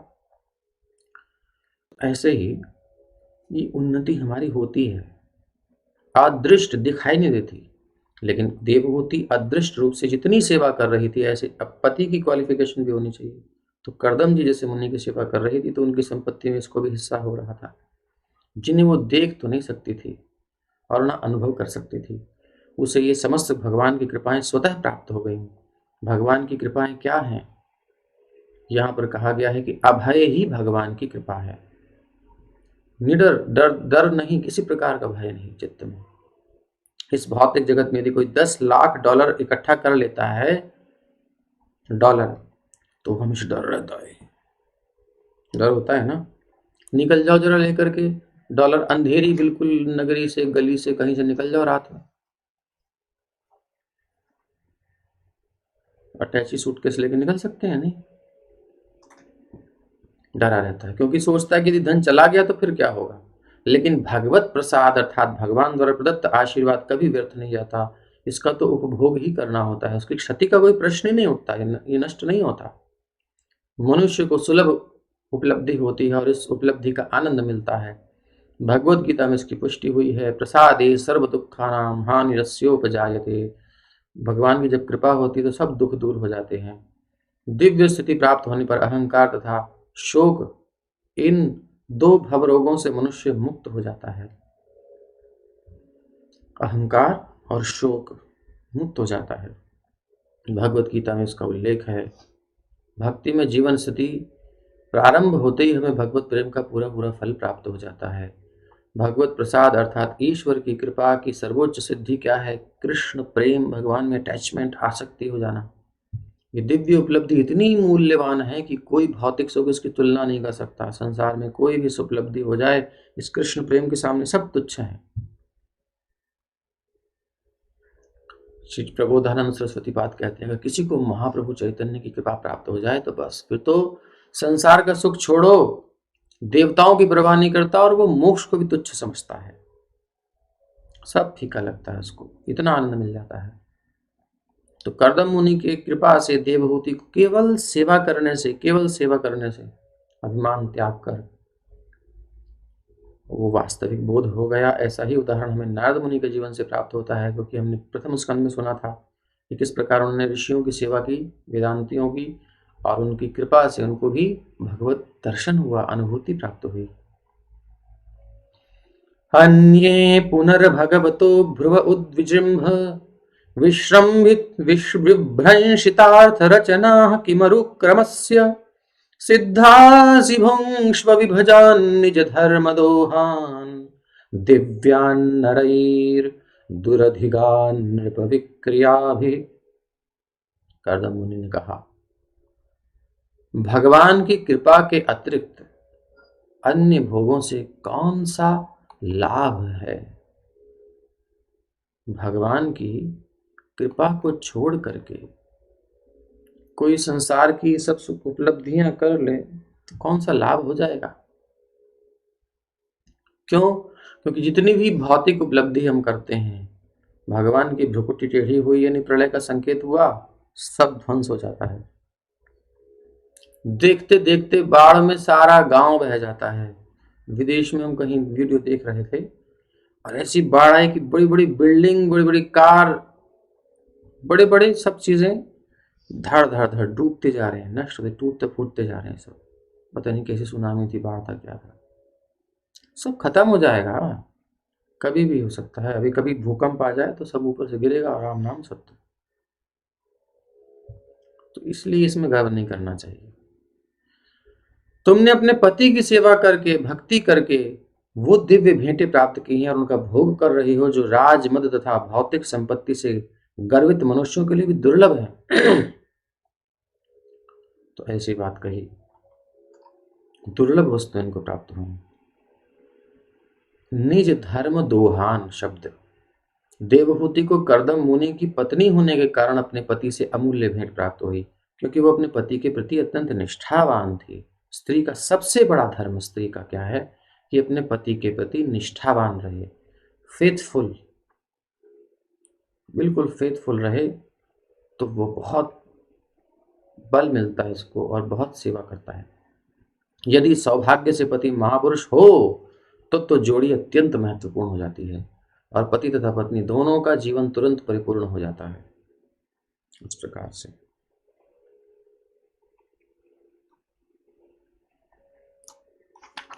एवं ब्रुवाणमबलाखिल योग माया विद्या विचक्षणमवेक्ष्य गताधिरासीत् संप्रश्रय प्रणय विह्वलया गिरेशद्व्रीडावलोक विलसद्धसिताननाः। समस्त प्रकार के दिव्य ज्ञान में अद्वितीय अपने पति को बोलते हुए सुनकर निष्पाप देवहूति को भी सेवा करने से पाप नष्ट हो जाते हैं। कुछ थोड़े बचे हुए थे तो वो भी नष्ट हो गए। देवहूति अत्यंत प्रसन्न हुई, उसका मुख किंचित संकोच भरी चितवन और मधुर मुस्कान से खिल उठा। प्रसन्न बहुत हुई लेकिन थोड़ा संकोच भी है। अब ये थोड़ी छवि देखिए, ये सब भावों को उद्वेलित करने वाले हैं, भावों को प्रज्वलित, मतलब भाव उमड़ते हैं इससे। ये गृहस्थी का थोड़ा सुख है और कुछ नहीं है। थोड़ा ताप दूर से सेकने में थोड़ा अच्छा रहता है ना अग्नि को, अब जाके कूदना थोड़ी है, यही सब सुख होता है। अत्यंत प्रसन्न हुई, उनका मुख किंचित संकोच भरी चितवन, थोड़ी संकोच भरी चितवन और मधुर मुस्कान से खिल उठा और वो अत्यंत विनय एवं प्रेमवश गदगद वाणी में रुद्ध कंठ से बोली। अब पतिदेव कितने समय बाद बोल रहे हैं तो विवाह के बाद तो होगा ही होगा। कहा जाता है कि यदि कोई कृष्ण भावनामृत में लगा हो और भगवान की दिव्य प्रेम पूर्ण सेवा कर रहा हो तो ये कहा जा सकता है कि उसने तप, धर्म, यज्ञ, योग तथा ध्यान के निमित्त संस्कृत सभी अभ्यास प्राप्त कर लिया। हरे कृष्ण कृष्ण कृष्ण हरे हरे, हरे राम राम राम हरे हरे। देवहूति का पति दिव्य ज्ञान में इतना दक्ष था कि उसके विषय में तर्क करने की आवश्यकता नहीं रह गई। इसलिए जब कर्दम जी उन्हें बोलते हुए सुने, वो देवहूति जी जब कर्दम जी को बोलते हुए सुनी तो विश्वास हो गया कि वो समस्त विद्याओं में प्रवीण हो चुके हैं। कुछ संदेह नहीं था, डाउट नहीं था, कुछ तो दिख नहीं रहा, तुम कह रहे हो सारी संपत्ति मिल गई है, फालतू की बातें बनाते हो केवल, नहीं, विश्वास। मुझे विश्वास था कि कुछ देने जा रहे हैं मुझे भेंट सर्वोच्च, तो बहुत प्रसन्न हुई। विश्वास के कारण तो प्रसन्नता हुई, नहीं तो कहती कहाँ है, फालतू की बात कर रहे हो। वो प्रेम भाव से अभिभूत हो गई, उत्तर नहीं दे पाई, वाणी अवरुद्ध हो गई, कंठ रुंध गया प्रेम के कारण, स्नेह के कारण। और फिर बोली वो बड़ी मुश्किल से, देवहूतिरुवाच राद्धं बत द्विजवृषै, राद्धं बत द्विजवृषै तदमोघयोग मायाधिपे त्वयि विभो तदवैमि भरतः, यस्तेभ्यधायि समयः सकृदंग संगो। भूयाद गरीयसि गुणः प्रसवः सतीनाम्। श्री देवहूति ने कहा, हे ब्राह्मण श्रेष्ठ मेरे प्रिय पति, मैं जानती हूं कि आपने सिद्धि प्राप्त कर ली है और समस्त अचूक योग शक्ति के स्वामी हैं, क्योंकि आप दिव्य प्रकृति योग माया के संरक्षण में हैं। लेकिन आपने एक बार वचन दिया था कि अब हमारा थोड़ा, जिसलिए आए हैं गृहस्थ, स्वीकार किया है, थोड़ा वो भी थोड़ी इच्छा है, थोड़ी संतान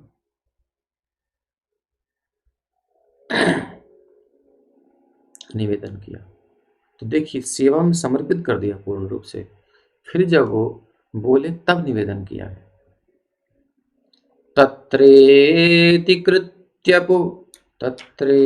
कृत्यमुपशिक्ष यथोपदेशम् येनैष मे कर्षितोतिरंसयात्मा सिद्ध्येत ते कृतमनो भवधर्षिताया दीनस्तदीश भवनं सदृशं विचक्ष्व।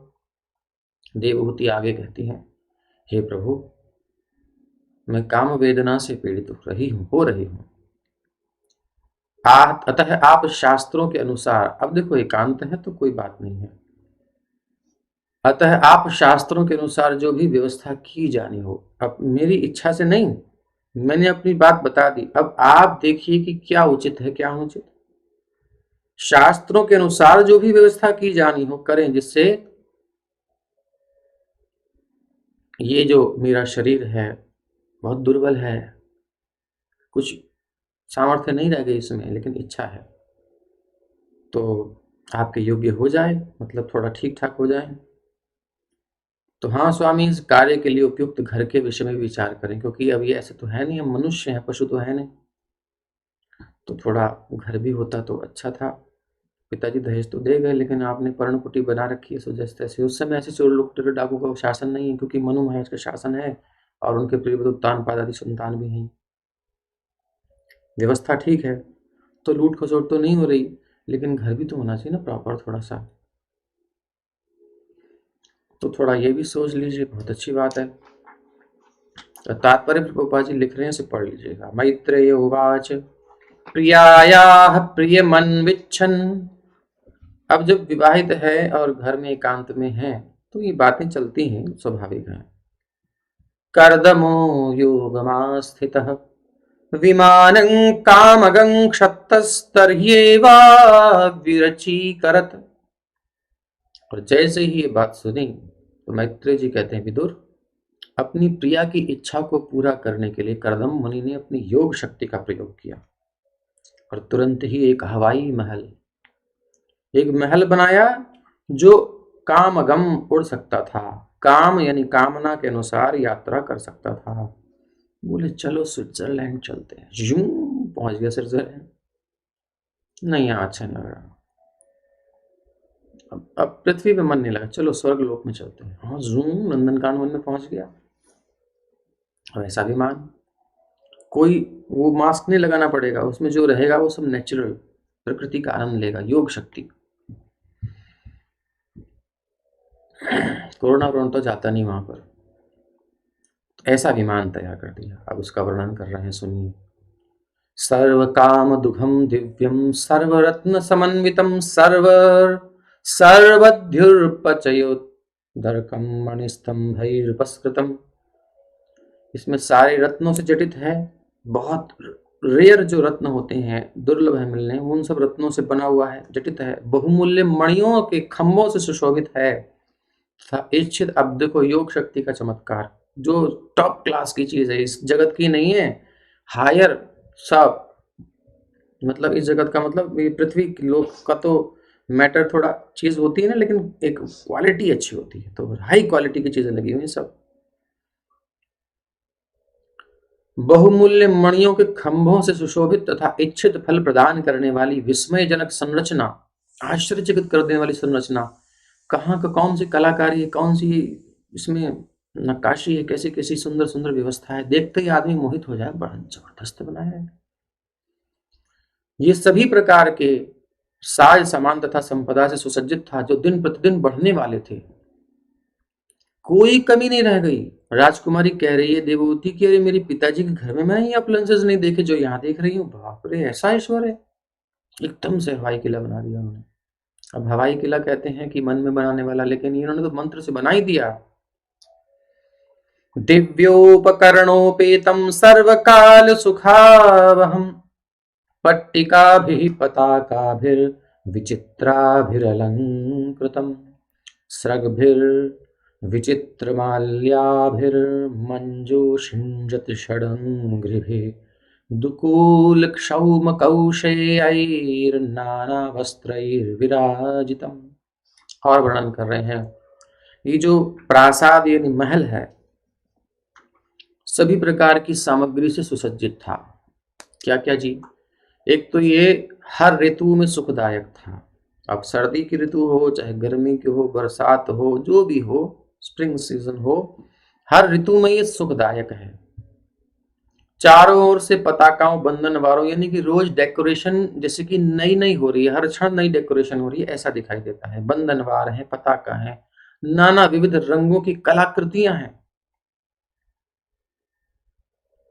जैसे पीछे का बैकग्राउंड चेंज हो जाता है ना, और ये हमारे ड्रेसेस चेंज, हमारे घर का थोड़ा, आजकल तो लोग कोठियां चेंज कर देते, तोड़वा के पक्की पक्की अच्छी खासी पुरानी बिल्कुल वेल है, लेकिन तोड़वा के नहीं बनाएंगे, नहीं बनाएंगे नया मॉडल, तो बड़ी मेहनत पड़ती है। लेकिन यहाँ चेंज चेंज चेंज, जैसे ही मन मन उब नहीं पाता है, एकदम नया डिजाइन आ जाता है। ऐसा कलाकृतियों से सजाया गया था। ये आकर्षक पुष्पों के हारों से, जिससे मधुर गुंजार करते भंवरे आकृष्ट हो रहे थे। ऐसी स्मेल थी, दिव्य सुगंध कि भंवरे खींच खींच करके आते थे, उसको आकृष्ट होकर गुन गुन गुन हो रही थी। और लिनेन, रेशमी तथा अन्य तंतुओं के पर्दे बने पर्दों से शोभायमान था। रेशमी पर्दे थे। उपरि उपरि विन्यस्त निलयेषु पृथक पृथक क्षिप्तैः कशिपुभिः कान्तं पर्यङ्कव्यजनासनैः।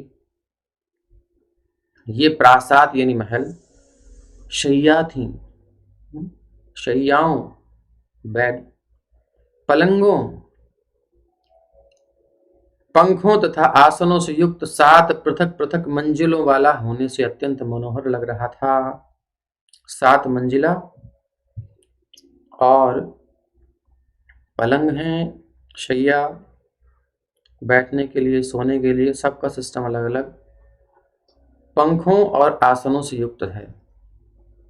इस श्लोक से पता चलता है कि प्रासाद में कई मंजिलें थीं। ऊपरी ऊपरी विन्यस्त शब्द सूचित करते हैं कि गगनचुंबी भवन नए इजाद नहीं है, नए आविष्कार नहीं कि गगनचुंबी भवन बनाना। जो बिल्डिंग्स बनी थी ना, स्काई स्काइवर बिल्डिंग, वो पहले से थी। उन दिनों लाखों वर्ष पूर्व भी कई मंजिलों के मकान बनाने का प्रचलन था। उनमें 1 या 2 कमरे नहीं थे, और फिर मनु महाराज के महल पर खेली रही थी। अब विमान जा रहा था, सोचो कितना ऊंचा होगा महल। विमान जा रहा है तो वहां से वो देख रहा है। सुना था ना कल उनके सौंदर्य के बारे में, बेहोश होकर गिर गया था उनके रूप को देखकर। तो इनमें 1 या 2 कमरे नहीं थे, वरन अनेक खंड होते थे, और हर खंड कई रूम, और प्रत्येक कुशन गद्दों कुर्सियों गलीचों से सज्जित होते थे। तत्र तत्र विनिक्षिप्त नाना शिल्पोपशोभितम् महामरकतस्थल्याजुष्टं विद्रुमवेदिभिः। दीवालों में जहां तहां कलापूर्ण संरचना होने से उनकी सुंदरता बढ़ गई थी। दीवारें भी आजकल तो बनाते ही, आप देखते हो बच्चों के यहाँ जो दीवारें होती हैं उसमें टेडी बियर और मिक्की माउस और कौन कौन से रूम देखते हैं बच्चों के जाते हैं, तो ऐसे बच्चों के रूम होते हैं, उसमें कलाकृतियाँ बनी होती हैं। जो गृहस्थ होते हैं, जो मतलब पुरुष वगैरह वर्ग हैं, स्त्रियों के रूम में अलग डेकोरेशन, सबका अलग अलग होता है ना, तो वो पहले से है, नई चीज़ नहीं है।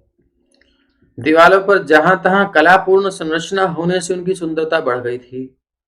उसकी फर्श मरकत मणि की थी, मणि मिलती नहीं है, दुर्लभ है, और मणियों की फर्श बना हुआ है। चबूतरे मूंगे के बने हुए हैं। बताइए, पन्ने की फर्श और मूंगे के चबूतरे। द्वाः सुविद्रुमदेहल्या भातं वज्रकपाटवत् शिखरेष्विन्द्रनीलेषु हेमकुंभैरधिष्ठितम्। वो महल जो है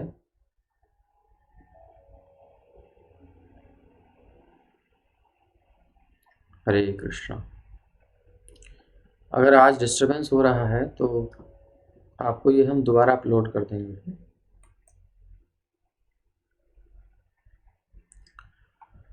वो महल अत्यंत सुंदर था। उसके द्वारों की देहलियां मूंगे की थीं और दरवाजे हीरों से जड़ित थे। इंद्र नीलमणि के बने गुंबदों पर सोने के कलश रखे हुए थे। तो ऐसा ऐश्वर्य था। चक्षुष मत्परागाच्छयैर्वज्रभित्तिषु निर्मितैः जुष्टं विचित्रवैतानैर्महार्हैर्हेमतोरणैः। वो हीरों की दीवालों में जड़े हुए मन भावने माणिक से ऐसा प्रतीत होता था मानो नेत्रों से युक्त हो। वो विचित्र चंदोबों और अत्यधिक मूल्यवान सोने के तोरणों से सुसज्जित था।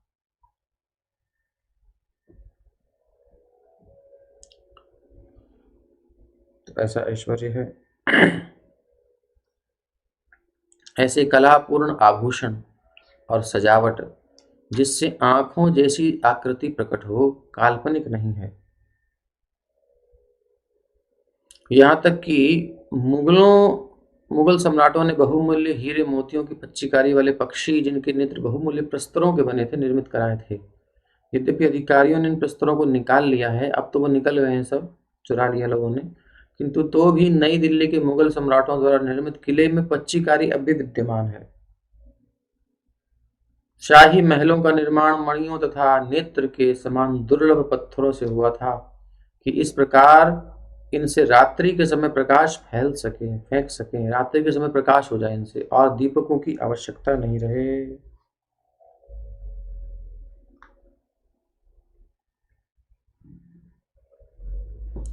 हरे कृष्ण कृष्ण कृष्ण हरे हरे, हरे राम राम राम हरे हरे।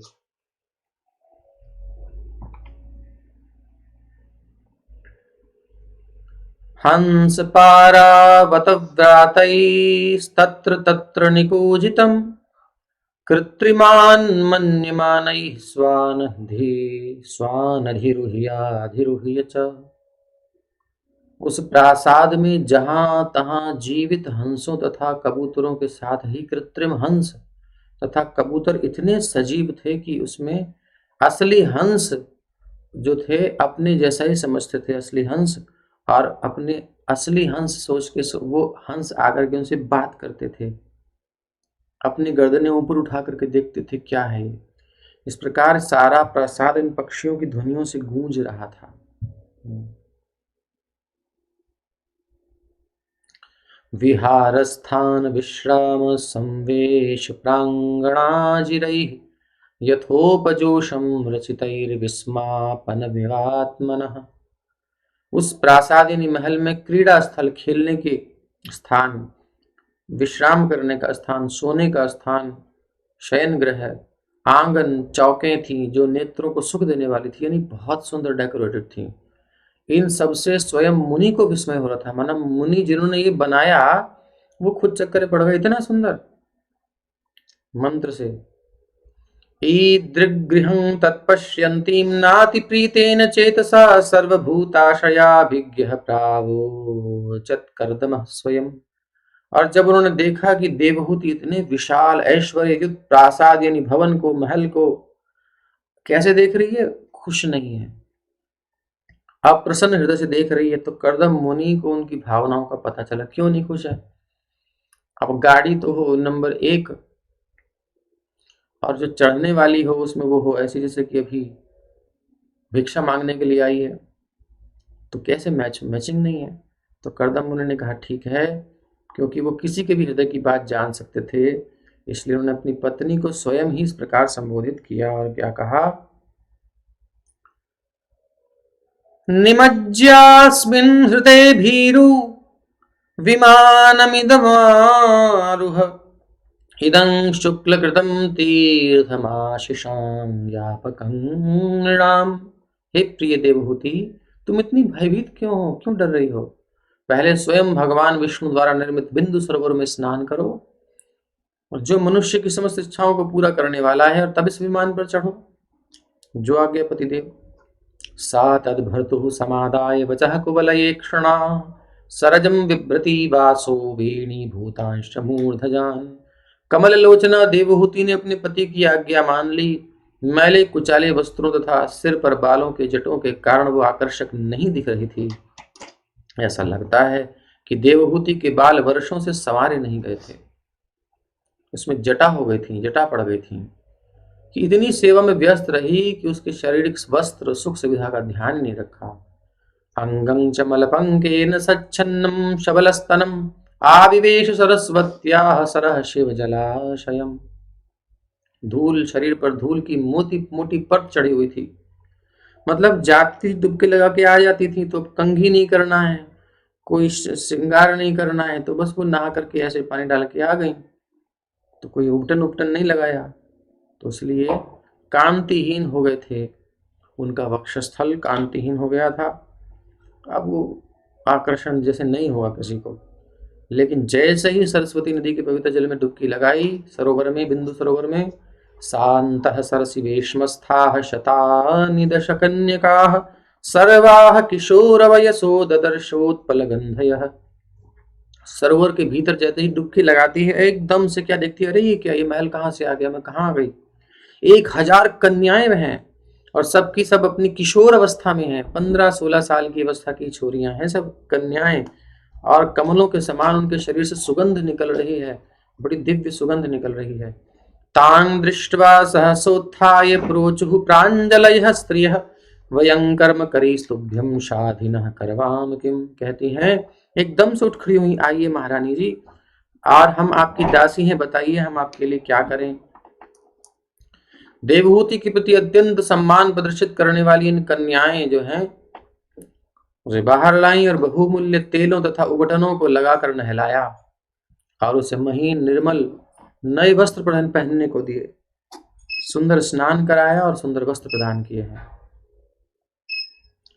भूषणानि परार्ध्यानि वरीयांसि द्युमन्ति च अन्नम सर्वगुणोपेतम पानम चैवामृतासवम। तब उन्होंने उसे उत्तम तथा बहुमूल्य आभूषणों से सजाया जो चमचमा रहे थे।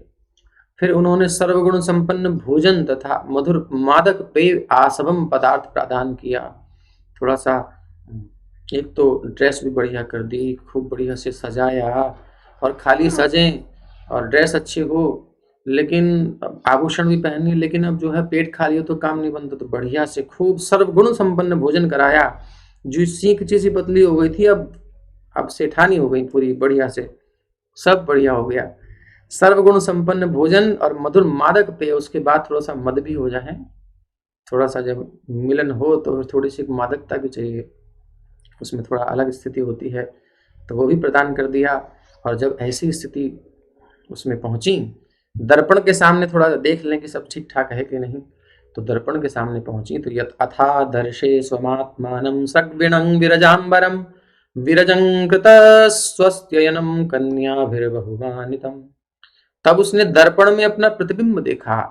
उसका शरीर कैसा था, समस्त प्रकार के मल से रहित हो गया था, सुंदर काया, माला से सज्जित की गई थी, निर्मल वस्त्र पहने थी, स्वच्छ वस्त्र थे, और शुभ तिलक से विभूषित थी। दासियां आदर पूर्वक सेवा कर रही थी।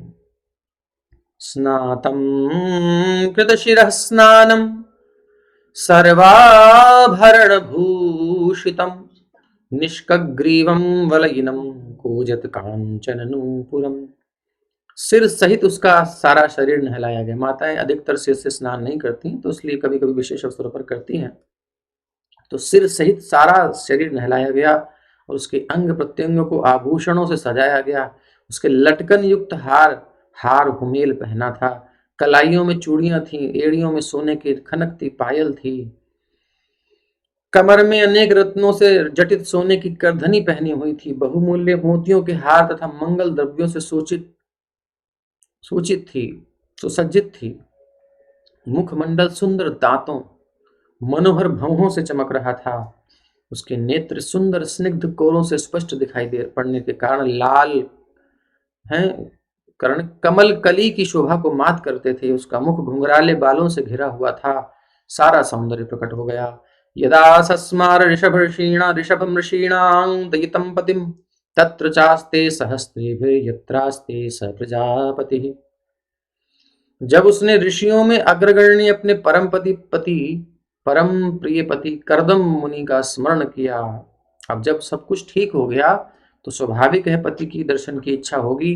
तो जैसे ही याद करी कि अब तो सब ठीक है, अब कहाँ है वो विमान के पास खड़े होंगे, तो इच्छा करते ही दासियों समेत वहां प्रकट हो गई जहां मुनि थे। भर्तुः पुरस्तादात्मानं स्त्री सहस्रवितं तदा निशाम्य तद्योग गतिम संशयम प्रत्यपद्यत। अपने पति की उपस्थिति में चारों ओर हजार दासियां और पति की योग शक्ति को देखकर वो अत्यंत चकित थी कि क्या एकदम से चमत्कार हो गया। सतां कृतमल स्नानां विभ्राजन्तीम पूर्ववत आत्मनो बिभ्रतीं रूपम संवीत रुचिरस्तनीं विद्याधरी सहस्रेण सेव्यमानां सुवाससं जात भावो विमानं तदारोहयत मित्रहन्। मुनि ने देखा कि देवहूति ने स्नान कर लिया है, बिल्कुल चमचमा रही हैं, मानो वो उनकी पहले वाली पत्नी नहीं है, अब तो कोई और ही आ गई है, नई हो गई बिल्कुल। उन्होंने राजकुमारी जैसा अपना पूर्व सौंदर्य पुनः प्राप्त कर लिया था। वो श्रेष्ठ वस्त्रों से आच्छादित सुंदर वक्षस्थल वाली थी, जो कि गृहस्थ में आकर्षण का केंद्र है। उसकी आज्ञा के लिए 1000 गंधर्व कन्याएं खड़ी थीं। हे शत्रुजित, विदुर जी से कह रहे मैत्रेय जी, मुनि को उसकी चाह उत्पन्न हुई। अब जो सोई हुई चाह थी वो अब जागृत हुई और उन्होंने उसे हवाई प्रासाद में चढ़ा लिया। उस महल में, जो उड़ने वाला महल था, जिसमें खूब झरने वाले सब कुछ थे, सब व्यवस्था थी, उसमें चढ़ा लिया। तस्मिन् लुप्त महिमा प्रियया नुरक्तो विद्याधरी भीरुपचीर्णवपुर विमाने बभ्राज उत्कच कुमुद गणवान पीच्यस्ताराभिरावृत इवोडुपतिर्नभस्सः। अपनी प्रिया पर अत्यधिक अनुरक्त रहने, स्नेह के तथा गंधर्व कन्याओं द्वारा सेवित होने पर भी मुनि की महिमा कम नहीं हुई।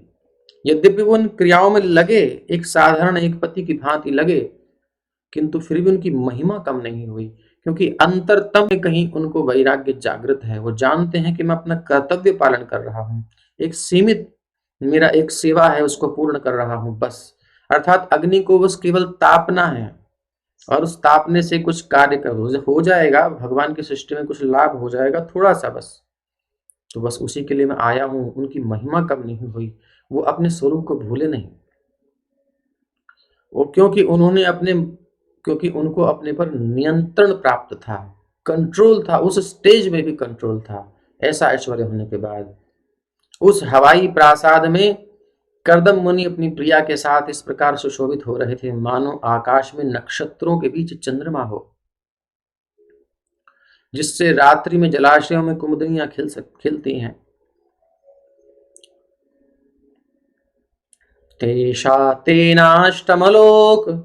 तेनाष्टलोक पविहार कुलाचलेन्द्र द्रोणीष्वनंग सखमारुत सौभगासु सिद्धैर्नुतोद्युधु निपात शिवस्वनासु रेमे चिरम धनदवल्ललनावरूथि।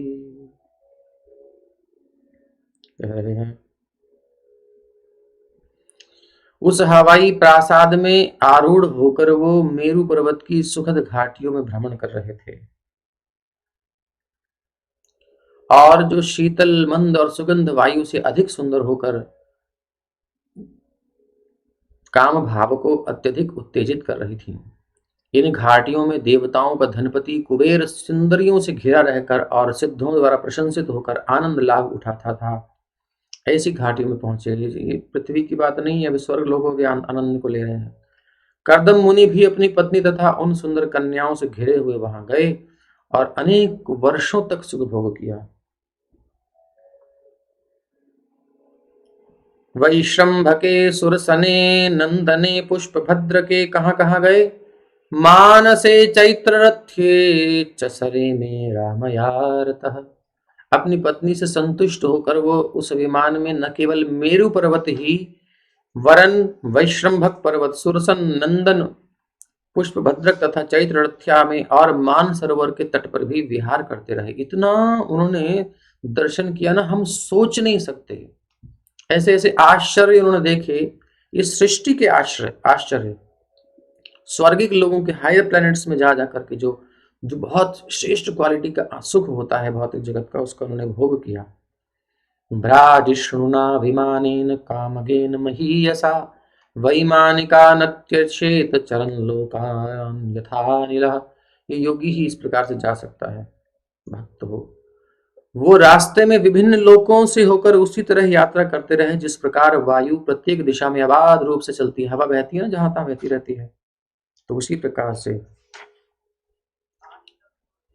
ये जो है उसी प्रकार से बह रहे हैं। उनका विमान जा रहा है, उड़ रहा है, इच्छा अनुसार बैठकर वो देवताओं से बाजी मार ले गए। देवता भी बेचारे देखते रह गए, इनकी विमान की गति तो रुक ही नहीं रही कहीं।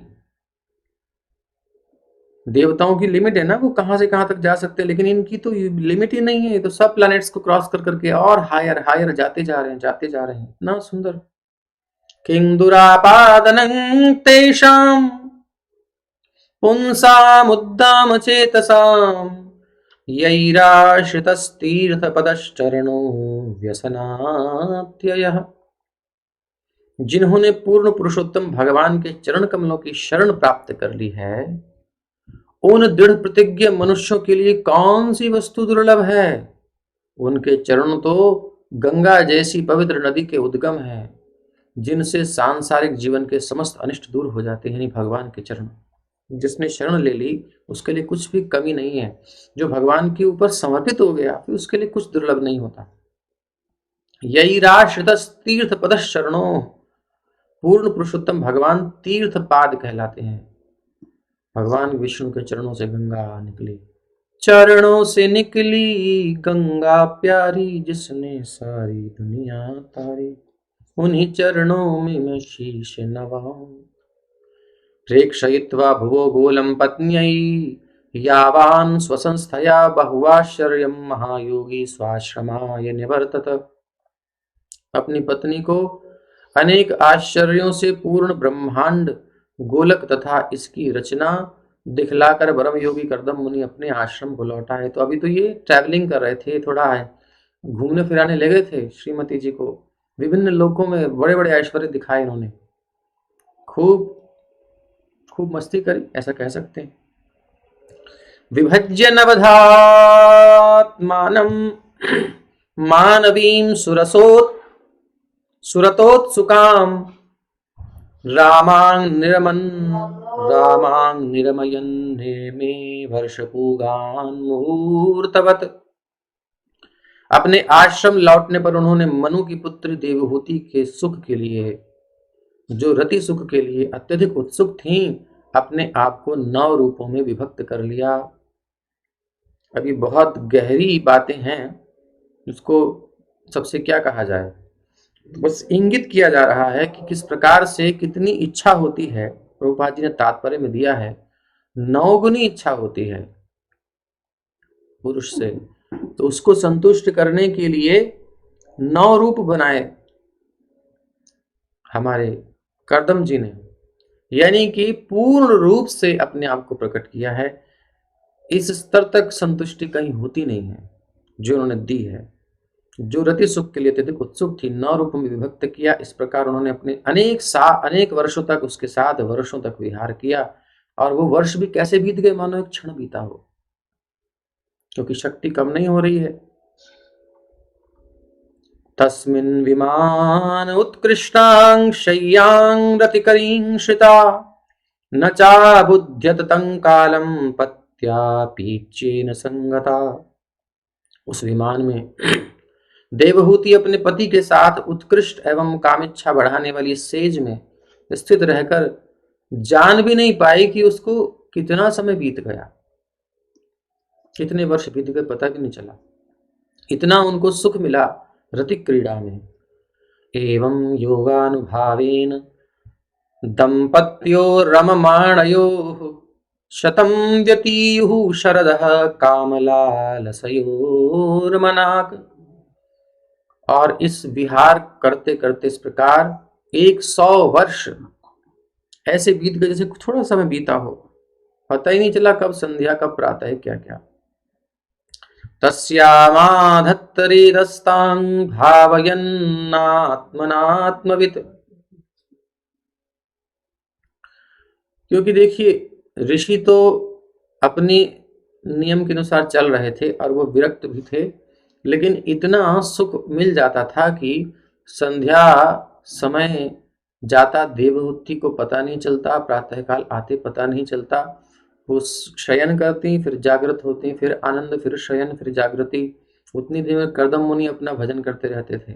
वो लिप्त नहीं थे, वो खोए नहीं थे। तस्यामाधत्तरेतस्तां भावयन्नात्मनात्मवित् नोधा विधाय रूपं स्वं सर्वसंकल्पविद् विभुः। सर्वशक्तिमान कर्दम मुनि सबों के मन की बात जानने वाले थे और जो कुछ मांगे उसे वही प्रदान कर सकते थे। इसलिए जान रहे थे कि अब क्या इच्छा है, अब क्या इच्छा है, अब क्या इच्छा है। उसी प्रकार से आत्मा के ज्ञाता होने के कारण वो देवहूति को अपनी अर्धांगिनी मानते थे। अपने आप को 9 रूपों में विभक्त करके उन्होंने देवहूति के गर्भ में 9 बार अपनी शक्ति का आधान किया। अतः सा सुशुभे सद्यो देवहूति स्त्रियः प्रजाः सर्वास्ताश्चारु सर्वांग्यो लोहितोत्पलगंधयः। उसके बाद तुरंत उसी दिन देवहूति ने 9 कन्याओं को जन्म दिया। ये सब इतना स्पष्ट नहीं कहा जा सकता, लेकिन पूरा विज्ञान है जो गृहस्थ में जो आवश्यक होता है, क्या है कैसे है। तो विहार पहले तो ऊपर से चलता है, उसके बाद फिर प्रत्यक्ष जो क्रिया होती है तब तुरंत उसी दिन जिन्होंने 9 बार जो किया तो 9 कन्याओं को जन्म दिया। उनसे लाल लाल कमल की सी सुगंधी निकल रही थी, ऐसी सुंदर कन्याएं थी, बदबू नहीं आ रही थी, सुगंध निकल रही थी। पतिं सा प्रव्रजिष्यन्तं तदा लक्ष्योषति बहिः स्मयमाना विक्लवेन हृदयेन विदूयता। जब उसने देखा कि उसके पति, अब देखो कन्या इधर हुई और उधर जय श्री राधे, अपन चलते हैं, हो गया काम, गृहस्थी का यही काम था बस। पति गृह त्याग करने ही वाले हैं तो बाहर से हंसी, लेकिन हृदय में बहुत विकल और संतप्त थी। अब देखो पति जा रहा हो तो रोना नहीं चाहिए, लेकिन अब अंदर से तो कष्ट है ना। अब इतना आनंद है, इतना सुख था, अच्छा खासा, ये सब क्या करूं मैं। अब डायरेक्ट तो बोल नहीं सकती, अनुकूल हैं, लेकिन अब अपना इस प्रकार का हाव भाव प्रदर्शित कर रही हैं कि अब ना जाइए, अभी रुक जाइए। लिखन्त्यधोमुखी भूमिं पदा नखमणिश्रिया उवाच ललितां वाचम निरुध्याश्रुकलां शनैः। अब आजकल आदमी बिल्कुल जानवर हो गए हैं, उनको जब तक खोल खोल के ना बोली जाए समझ में नहीं आती बात। ये कोई अच्छी चीज नहीं है, बिल्कुल क्लियरली कर देना सब काम। ये इंगित कर रही हैं क्या, ये भाषा समझने की है। खड़ी थी देवहूति जी और मणितुल्य नाखूनों से, अपने नखों से पैरों के, अपने पैर के पृथ्वी को कुरेद रही थी। नाखून से कुरेदना, थोड़ा कुछ आकृति बनाना, ये इंगित होता है, ये एक इशारा है। ये मनोवैज्ञानिक चीजें हैं कि जब मन में ऐसी भावना होती तो ऐसा करता है, ऐसी होती तो ऐसा करता है। उसका सिर झुका हुआ था देवहूति जी का, और अपने आंसुओं को रोक कर, आंसू आ रहे हैं लेकिन अब रोक करके धीरे धीरे मोहक वाणी से बोली। तो फिर सब इतना सब कुछ प्रदर्शित करने के बाद फिर थोड़ा सा वाणी से भी बोली कि बोली अब तो जाएंगे, चले जाएंगे तो फिर अब क्या कहूंगी, किससे कहूंगी, तो इनसे कहना है ना। देवहूतिरुवाच अथापि मे प्रपन्नाय अभयं सर्वं तद् भगवान् मह्यम् उपोवाह प्रतिश्रुतम्। अथापि मे प्रपन्नाय अभयं दातुमर्हसि। बहुत सुंदर बात करी। अब कहती हैं, हे स्वामी, आपने जितने वचन दिए थे सब पूर्ण हुए, यानी हर प्रकार से मैं संतुष्ट हूं, किंतु मैं आपकी शरणागत हूं, इसलिए मुझे अभय दान भी दें। संसार के सुख तो आपने सब दे दिए, लेकिन मुझे इन सबको प्राप्त करके भी भय नहीं निवृत्त हुआ मेरा, मुझे अभय कर दीजिए, वो चाहिए। प्लस जहां तक आपकी पुत्रियों का प्रश्न है, वो स्वयं ही अपने वर योग्य वर ढूंढ लेंगी और अपने अपने घर चली जाएंगी, किंतु आपके सन्यासी होकर चले जाने पर मुझे कौन सांत्वना देगा? मेरे लिए तो कुछ होना चाहिए ना।